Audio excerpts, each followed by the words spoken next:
Hey, fragrance friends and enthusiasts, how's it going today? What's your scent of the day? What do you smell like? Y'all saw the title of our video today, Valentino Uomo's Born in Roma. You might not have ever heard of this line, you might have heard about the Valentino fragrances, and you might not really understand what's going on.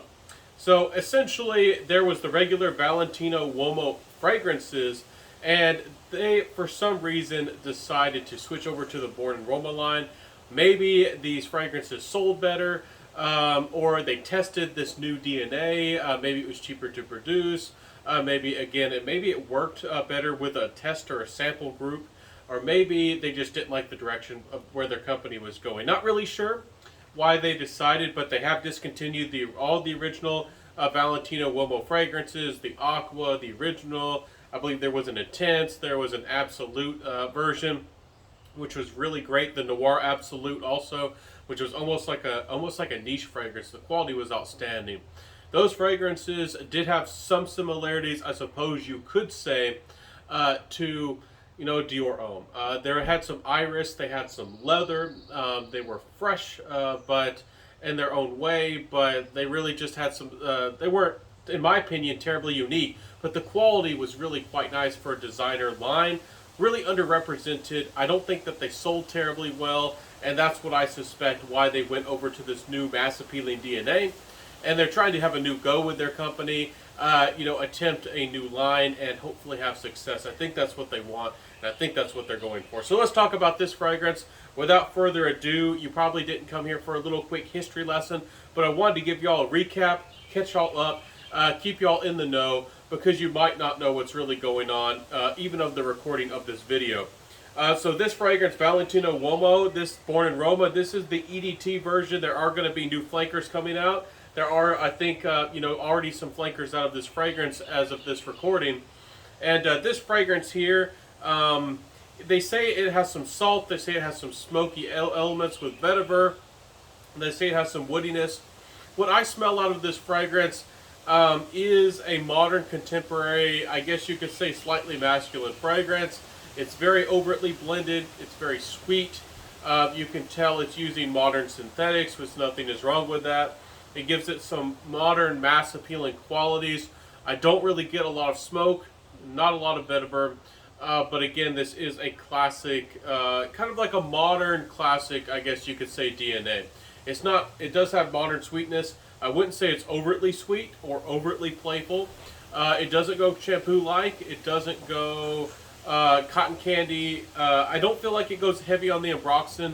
And I don't think they even list ambroxan in the note breakdown of the fragrance, but I do feel like I get a little bit of ambroxan with the fragrance. So overall, it's a nice smelling fragrance. Again, you're not going to really get the iris here with the fragrance or the leather. But is this fragrance, does it, to me, do I still get hints of that? Maybe it's just because of my mind. I do sometimes feel that I do get a little bit of the iris. I'm not sure how they attained that or how they did that. Again, not every company discloses all of their ingredients, especially when they want to give you a certain perception of their brand. And I think that they moved to their own original DNA and their own original style. And I don't think that there really is iris in this fragrance. But there's no doubt that there's some kind of sweet, cotton candy-ish, kind of deep, not deep, but kind of under like a little bit of a heavier element that is slightly sweet in the base of the fragrance. So overall, it's not bad, but I'm not really going to be positive about it either. Does it smell as bad as I have felt that some other fragrance reviewers have made it out to be? No. Is it an unexpected change? Is it a good change? We'll have to see, as time goes on. But honestly, this DNA, I do agree, is worse than the original. It's not as high quality. It's not as rich, and it's not. Even though it's, the original DNA wasn't unique at all. Really, this isn't really unique either. It's honestly, it might even be less unique of a DNA. So, is this a bad DNA? I don't think so. I think it's worth trying. But is it going to do anything special? I don't think so. And we got to talk about the performance and the other aspects of this fragrance. What is so, I think, bad about this fragrance is that the original, some of them weren't the strongest, but there was the Intense, there was the Noir Absolute, which were quite strong. And they did have some that did perform pretty decently. This fragrance on me was more of a 6-hour fragrance, and it had only average projection and only average sillage. So this had average, if not slightly below average performance. And for this, I know this is only the EDT version. They're going to come out, I'm sure, with an Absolute, an Intense, a stronger version of some sort. I don't really think, I think this DNA is going to have slightly less performance, which to me, as a fragrance reviewer and as a fragrance lover, performance matters. But perhaps it's not the most important thing about a fragrance, but it certainly does matter. And I think that's going to be a negative, even hold against this DNA just a little bit. So I don't think this fragrance is really going to appeal, is really going to work for anybody. If you're looking for better performance and a more mass appealing DNA, perhaps it's slightly more mass appealing, but not by much. And you're not getting better performance. You might be getting even slightly worse. So again, I do see some of the criticism for this fragrance. What is a slight positive with that mass appealing DNA? This fragrance is very unisex, even though this is, I believe, marketed slightly towards men. This is very, very unisex. This DNA is going into that modern, contemporary, unisex territory.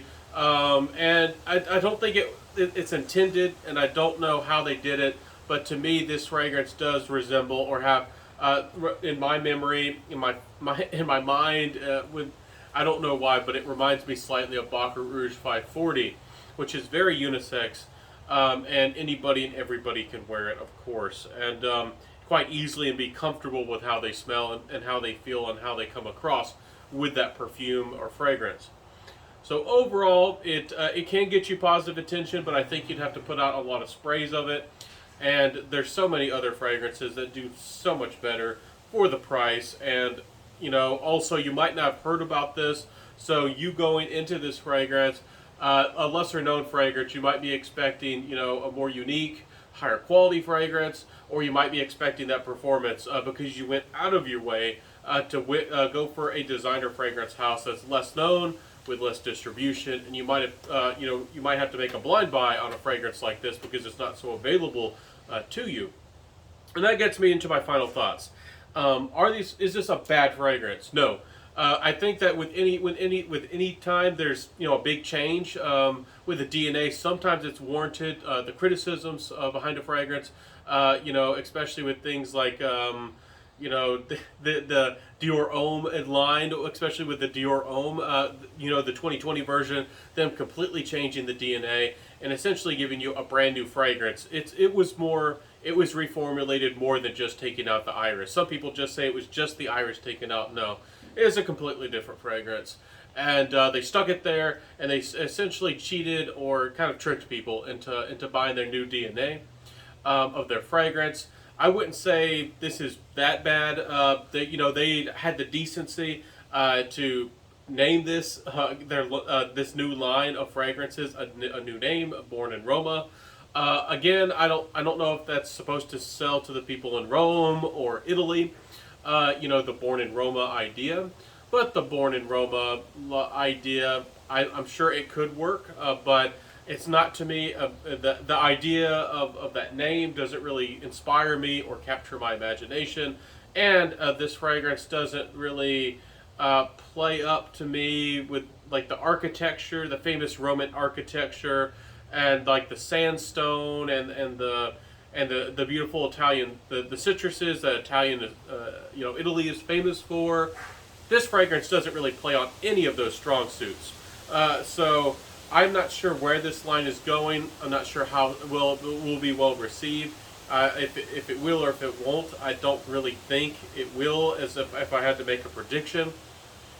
This fragrance really, in this fragrance line, I don't think is going to have the strength. Not only it doesn't have a captivating name, the fragrance DNA isn't that. Is it mass appealing and likable? Yeah, it does all of that. But is it anything special, or does it do anything the designer world really needs as far as fragrances go? I'm not really sure. I really don't think so. So what are my final thoughts? I think that there's plenty of mass appealing DNAs. You can go for cardamom, spicy vanillas, things like Armani, Stronger With You, the EDT version. I think much more people would be far happier with that fragrance. There's fragrances that are great for dates, and they're playful, and they're fairly light, like Dolce & Gabbana 1. There's so many fragrances on the market. This attempted to, again, do that. They don't list it in their note breakdown, and it's not what they present, but more of a sweet, musky fragrance. That's what this is. There's no doubt about it. And, with some slight woody elements, modern woods in the background. But is this going to... I'd like to see how y'all feel about this fragrance. Have you tried this fragrance? Do you like this line? Are you willing to take a risk on it? Again, availability of this isn't for everywhere. So you might just have to blind buy this fragrance. So if you were to do that, I would wait for it to go on sale, and then I would maybe put my review out on it so other people might, have more education or have a little bit more information about this DNA. So maybe they would buy the fragrance at full price if they wanted to, going forward, to support something that might be decent. I don't think everybody is willing to blind buy, and I don't think a lot of people have. And I haven't heard much of any talk about this line, and it seems to have gone really under the radar. So Valentino, if I had to give any advice to Valentino as a company or a brand, I would say find your niche. Find what DNA does work for you. I'm sure you tested this DNA and it was really mass appealing, but you got to take into consideration the market. So you got to find your niche. You got to find what people are looking for. Modern molecule unisex fragrances, genderless fragrances are going to be very popular going forward. This DNA almost is a little bit Baccarat Rouge 540-ish, so you've really gone in that direction. Why not make it more sparkling? Why not make the fragrance more clean? Maybe make it a little bit more musky, and really boost up the performance. And maybe take some inspiration from some houses of like Le Labo, with like Bergamot 22 and Santal 33. You could go that direction, and there's other ways you could go, but that certainly is an open market. That's a big opportunity, and something that's really needing. I think that's going to be a big trend, and something I think that the industry, or maybe I guess you could say the market wants, consumers want. So maybe pay attention to that. But I guess I should wrap this up and stop trying to talk to Valentino directly. Thank you for you watching this video on YouTube, for enjoying my fragrance content. I hope that I made a very thorough video that got into the nooks and the crannies and some of my personal feelings and some of my personal thoughts. I don't always get this personal or this involved with a fragrance, but I felt that this fragrance, kind of needed to be a little bit more of a discussion instead of just a review, so you simply just understand how it smelled. If I had simply just made the review to tell you how it smells, I could have made this a 2-minute review. But there's a lot to say regarding the fragrance industry, regarding this company, and a lot of other things going forward. So have a beautiful day, everybody. I hope that you enjoyed my review. Make sure to come back. I upload Mondays, Wednesdays, and Fridays. I'm very active as a fragrance reviewer and an enthusiast. I'm a big content creator. I put out lots of content, and I hope that it adds value to you, helping you explore the best of the best fragrances, learn about beautiful fragrances, and simply have fun. So I'll see you in the next review, everybody. Have a beautiful day. Wear those beautiful fragrances, and I'll see you soon. Peace out, and bye.